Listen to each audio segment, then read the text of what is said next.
and think about what this could mean to the broader economy if we could figure out ways to help people make better choices in their day-to-day lives, to make choices to save money rather than to spend it, to make choices to invest in a healthier environment, to make choices to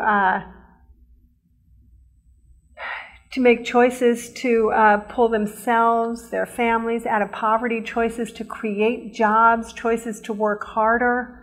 How can we as a society use economics to encourage ourselves and each other to make better choices? These are the kinds of issues that we cover in Introduction to Business. I have one last example that I'd like to share with you, which is, can anybody relate to the idea of failing? Has anybody ever failed at anything? I know I've failed at more things than I even like to think about. And is failing a good thing?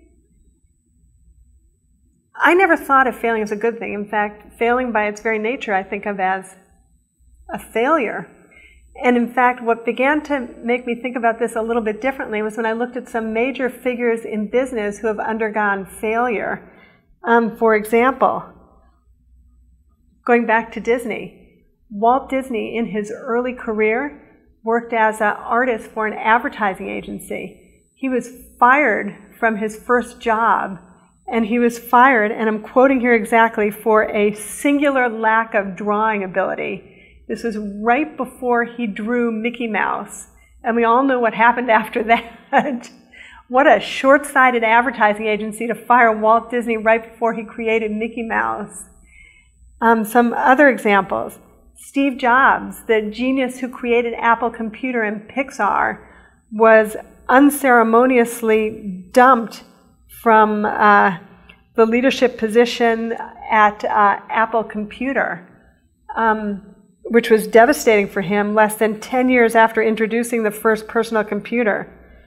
In another decade, he was, restored to his position in triumph, and he introduced first the iMac, the iPod, the iPad, products that many of us feel like we simply couldn't live without. He revolutionized the music business, the tablet business.